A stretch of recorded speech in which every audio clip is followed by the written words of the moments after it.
Good morning, everybody. It is the 7th of December, Thursday. I just uploaded a couple videos to the other channel, Embodied Souls. If you guys haven't subscribed over there, and I've got several videos up there now. Definitely worth checking out. The channel name's Embodied Souls, Embodied, second word Souls. And I'll put that in the in a comment or in the description below this video, so that way you can find the channel. But over there, I just finished uploading 2 videos on chapter 7 of the book My Stroke of Insight by Jill Bolte Taylor. She was a neuroanatomist on the board of NAMI, which is the National Alliance on Mental Illness, and she had a stroke back in 1996. This book was written in 2006. But she had a stroke back in 1996 that almost took her life. I'll read a little on the flyleaf here on the inside of the book cover, so you guys sort of know what this book is about. Jill Bolte Taylor, a 37-year-old Harvard-trained brain scientist, experienced a massive stroke when a blood vessel exploded in the left side of her brain. A neuroanatomist by profession, she observed her own mind completely deteriorate to the point that she could not walk, talk, read, write, or recall any of her life, all within the space of 4 brief hours. As the damaged left side of her brain, the rational, grounded, detail, and time-oriented side, swung in and out of function, Taylor alternated between 2 distinct and opposite realities: the euphoric nirvana of the intuitive and kinesthetic right brain, in which she felt a sense of complete well-being and peace, and the logical sequential left brain, which recognized Jill was having a stroke and enabled her to seek help before she was lost completely. In My Stroke of Insight, Taylor shares her unique perspective on the brain and its capacity for recovery, and the sense of omniscient understanding she gained from this unusual and inspiring voyage out of the abyss of a wounded brain. It would take 8 years for Taylor to heal completely. Because of her knowledge of how the brain works, her respect for the cells composing her human form, and most of all, an amazing mother, Taylor completely repaired her mind and recalibrated her understanding of the world according to the insights gained from her right brain that morning of December 10th. Today, Taylor is convinced that the stroke was the best thing that could have happened to her. It has taught her that the feeling of nirvana is never more than a mere thought away. And it keeps on going, but I just want to read to you a couple of the highlights of chapter 7 that I covered earlier today on my other channel. She says, with my mind stripped of its ability to recall the memories and details of my previous life, it was clear to me that I was now like an infant, born into an adult woman's body. So what it is, guys, is, and what she relates so well in this book, and why I'm reading chapters out of this book, is because she relates so extremely well the experience of what it's like when you are no longer able to function in the ego. It's been stripped of you. It's gone. Your memories of the ego are gone. You get reset basically back to zero. And as I've been saying, on this channel for the past year and a half, we were born whole. We needed nothing. We were born innately intelligent, innately powerful, with the capabilities and abilities to do anything. We were born with telepathy. We were born extremely empathic. So we had the ability to communicate with everything and everyone around us. They have used the indoctrination and the programming that we're in, the propaganda that is perpetrated on us at birth and prior to birth, through the chemicals our mother ingests and the emotional ups and downs that the baby deals with from the mother. We are forced into this illusion of reality, this skewing of reality, this narrative that this matrix lays out for our entrapment and enslavement is all purposefully done to fit us into these cultures, these subcultures, all these boxes, okay?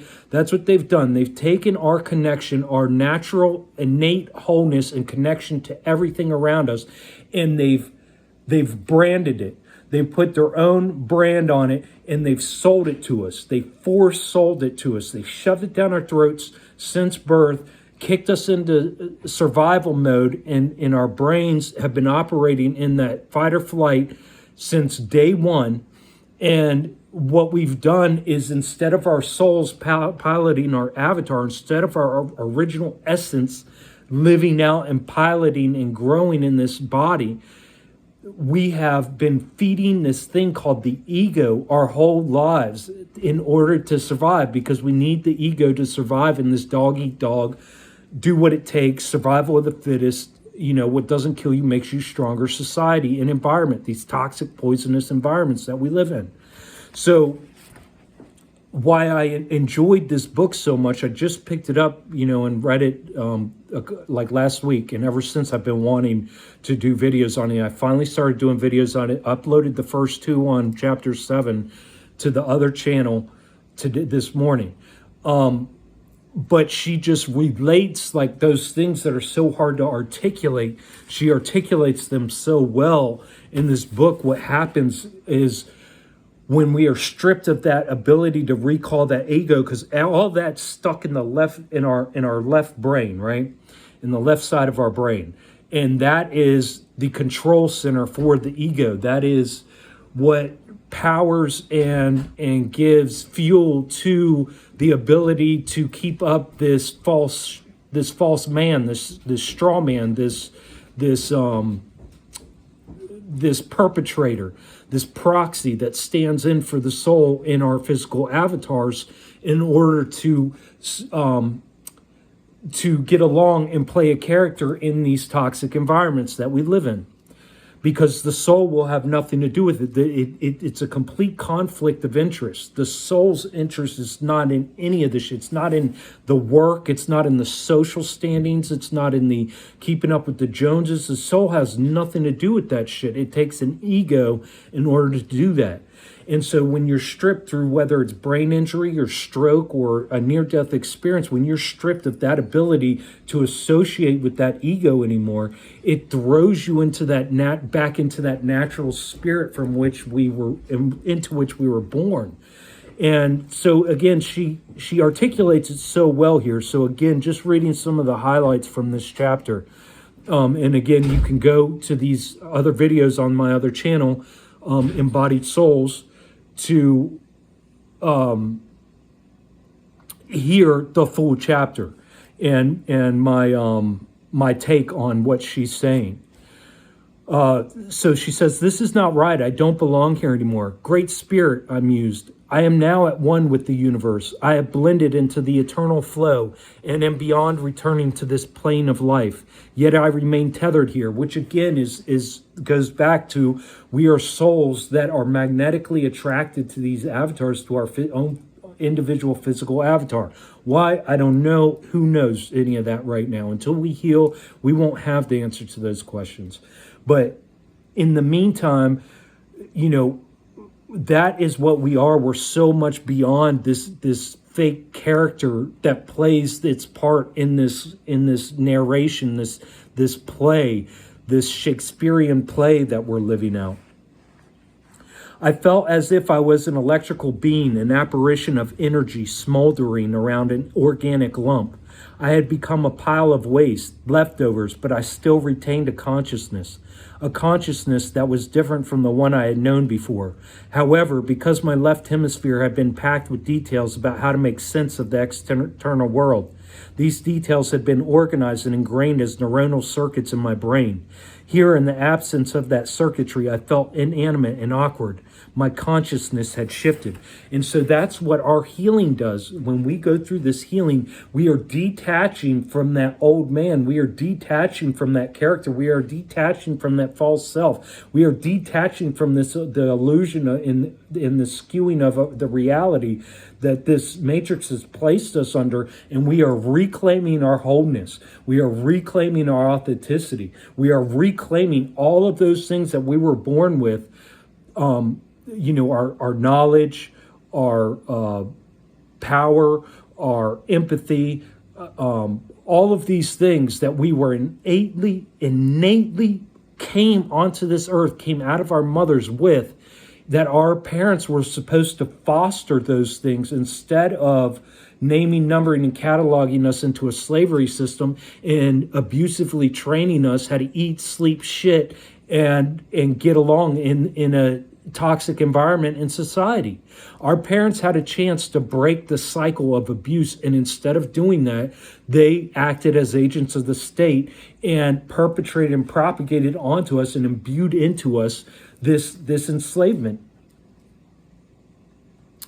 Let me read a couple more right here. Let's see. Although the ego center of our language center prefers defining ourself as individual and solid, most of us are aware that we are made up of trillions of cells, gallons of water, and ultimately everything about us exists in a constant and dynamic state of activity. But without the judgment of my left brain saying that I am a solid, my perception of myself returned to this natural state of fluidity. My eyes could no longer perceive things as things that were separate from one another. Instead, the energy of everything blended together. Again, this all comes back to they had to program us. This matrix had to program us through abuse and trauma and forcing us into survival mode, had to program us to tear us away from our natural state of being. Wasn't it interesting that although I could not walk or talk, understand language, read or write, or even roll my body over, I knew that I was okay?